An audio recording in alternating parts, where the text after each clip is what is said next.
দলীয় নেতাকর্মীদের সাথে ভার্চুয়ালি একটা বৈঠক করেছিলেন শেখ হাসিনা। তো শীঘ্রই তিনি দেশে ফিরবেন। আরো একটি বিস্ফোরক প্রতিবেদন, আবারও প্রধানমন্ত্রী হয়েই বাংলাদেশে আসছেন শেখ হাসিনা। শেখ হাসিনার বাংলাদেশে আসাটা ফাইনাল।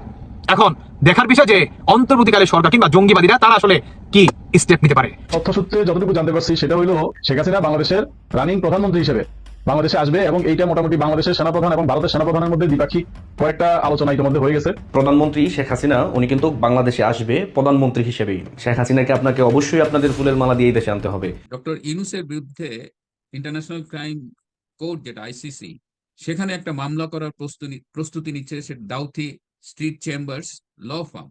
সম্মানিত দর্শক, এবার ডক্টর ইউনূসের নামে আন্তর্জাতিক আদালতে মামলা হয়েছে এবং আন্তর্জাতিক আদালত থেকে ডক্টর ইউনূসকে পদত্যাগে নির্দেশ দিয়েছেন। এবার যে কোনো মুহূর্তে গ্রেপ্তার হতে পারে ডক্টর ইউনূস। দর্শক, হঠাৎ করে আন্তর্জাতিক মহল কীভাবে কী কারণে ডক্টর ইউনূসের উপর খেপে গিয়েছেন এই ভিডিওতে দেখলে আপনারা বুঝতে পারবেন যে আন্তর্জাতিক মহল থেকে কি বলেছেন এবং ডক্টর ইউনূস কবে পদত্যাগ করছেন। আন্তর্জাতিক মহলে তার নামে যে মামলা হয়েছে সেই মামলাতে এবার কিন্তু কঠিনভাবে ফেসে গিয়েছেন। দর্শক, এই ভিডিওর মাধ্যমে আজকে আপনারা প্রমাণ সহ বিস্তারিত দেখতে পারবেন। খুবই গুরুত্বপূর্ণ একটি ভিডিও, তাই না টেনে সম্পূর্ণ ভিডিওটি দেখবেন। চ্যানেলে নতুন হয়ে থাকলে সাবস্ক্রাইব করে রাখবেন পরবর্তী ভিডিওর জন্য। একটি লাইক করে দেখতে থাকুন সম্পূর্ণ ভিডিওটি। যে বিভাজিত যে জাতি বা রাজনৈতিক গোষ্ঠীগুলো একটা জায়গায় কিন্তু এক হয়ে যায়, আর সে একটা জায়গা কি শেখ হাসিনা। বলা হয়ে থাকে তিনি হচ্ছেন জাতীয় ঐক্যের প্রতীক। তবে কোন অর্থে? ওই যে এমনিতে যারা যারা মারামারি কাটাকাটিতে বিভাজিত অবস্থায় আছে, যেই মাত্র শুনে শেখ হাসিনা আসবে, যেই মাত্র শেখ হাসিনা কোনো আলটিমেটাম দেয়, যেই মাত্র শেখ হাসিনা কোনো বার্তা পাঠায়, তখনই কাট করে সবগুলা শক্তি একত্রিত হয়ে যায়। এটা গেল 8 মাসে বেশ কয়েকবার প্রমাণিত হয়েছে যে আওয়ামী লীগ ইস্যুতে অন্তত রাজনৈতিক দলগুলা সবাই একজোট। তা আবারও মনে হয় জোট বাঁধার সময় হয়ে আসছে, কারণ ভারতীয় মিডিয়ার যে দাবি, সেই দাবি বলা হচ্ছে যে গত সোমবার দলীয় নেতাকর্মীদের সাথে ভার্চুয়ালি একটা বৈঠক করেছিলেন শেখ হাসিনা। তো শীঘ্রই তিনি দেশে ফিরবেন এবং আওয়ামী লীগের সমর্থক যারা আছে তাদের উপরে বিভিন্ন জায়গায় অন্যায় অত্যাচার হচ্ছে। সবগুলা যে ইলিগেল তাও না, লিগেলি হচ্ছে। যেমন ধরেন, একজন এমপি তিনি আদালতের মাধ্যমে জামিন পেলেন, ওই ব্যক্তি আদালত থেকে বের হওয়ার পর কোন রাজনৈতিক দলের নেতাকর্মী ছাত্র জনতার নাম দেয়া ওনাকে প্রকাশ্যে পিটাই আবার পুলিশের কাছে দিয়ে দিল। এই মনে হয় আরেকটা মব কালচার এই দেশে এস্টাবলিশ হয়েই যাচ্ছে। যাই হোক, এর মধ্যে এরকম অনেক ঘটনা আছে। এই যে ঘটনাগুলা, কারো বাড়িতে ভাঙচুর হয়েছে, যারা সন্ত্রাসী কর্মকাণ্ড করছে তারাও যেমন বিপদে পড়ছে, আবার আওয়ামী লীগ করতো কিন্তু ভালো মানুষ তারাও বিপদে পড়ছে। তো এই যে অবস্থান, সে অবস্থার জন্য তিনি বলছেন যে চিন্তা করবেন না, আমি আসতেছি। কবে আসবেন এটা তিনি স্পষ্ট বলেন নাই, তবে তিনি বলছেন প্রায় ঘন্টাখানেক আওয়ামী লীগের নেতাকর্মীদের সাথে ভার্চুয়ালি বৈঠকের পর সেখানে তিনি বলছেন অস্ত্রশস্ত্র নিয়ে আওয়ামী লীগের কর্মী, তার উপরে হচ্ছে আপনার পুলিশ আনসারের উপর হামলা করা হলো। মুক্তিযোদ্ধা, সাংবাদিক, সাংস্কৃতিক কর্মীরাও বাদ যায়নি। একটা বিভৎস পরিস্থিতির সৃষ্টি হলো। আমার বিশ্বাস যে আল্লাহ বাঁচিয়ে রেখেছে, এই জন্যই যে এই যে যারা অন্যায় করছে তাদের কাছে তাদের বেছে বেছে শাস্তি দেওয়া হবে। বাংলাদেশের সন্ত্রাসীদের কোনো ঠাঁই হবে না, তাদের বিতাড়িত করে শান্তি ফিরিয়ে আনা হবে। তো এর পাশাপাশি তার বক্তব্য যে তিনি একা দেশে আসবেন না।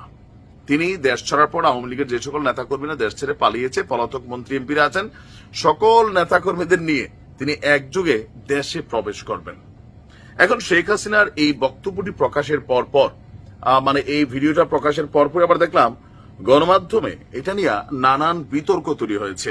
কেউ কেউ বলছেন আহো খালা আহো, আবার কেউ কেউ বলছেন টুক করে ঢুকে যাই, দেখি আমরাও প্রস্তুত আছি। এই মুহূর্তে শেখ হাসিনা আদৌ কি বাংলাদেশে ফিরবেন?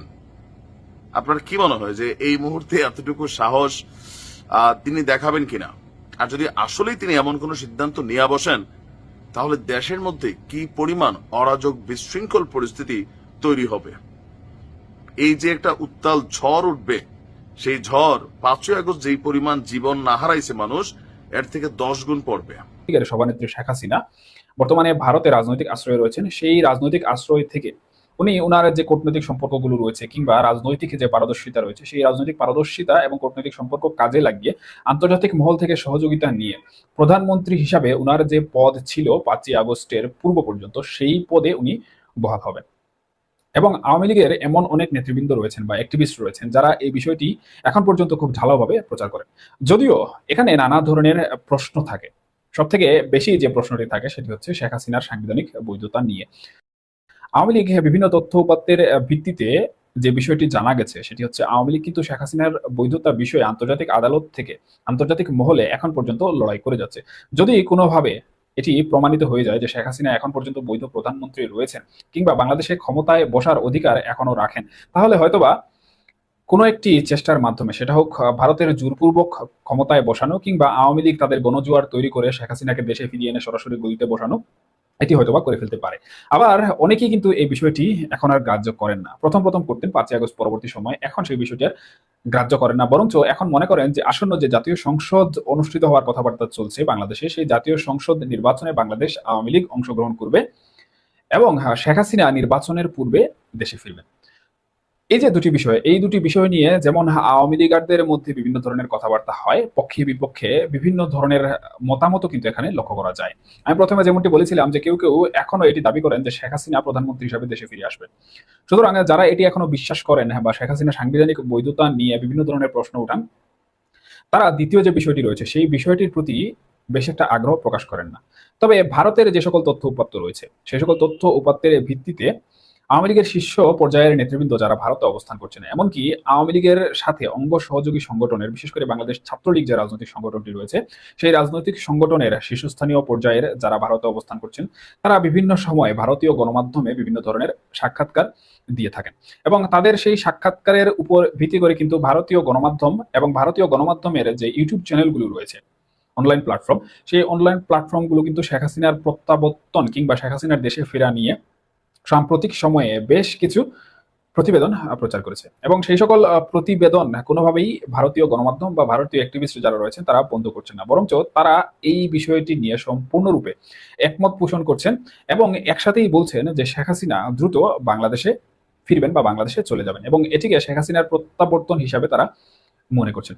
তাহলে এখানে প্রশ্ন প্রথমে যেমনটি উঠতো যে শেখ হাসিনা প্রধানমন্ত্রী হয়ে ফিরছেন কিনা কিংবা শেখ হাসিনা নির্বাচনের পূর্বে যদি ফিরেন তাহলে নির্বাচনে অংশগ্রহণ করবেন কিনা এবং অন্তর্বর্তীকালীন সরকার আসলে এখানে কি ভূমিকা পালন করবে।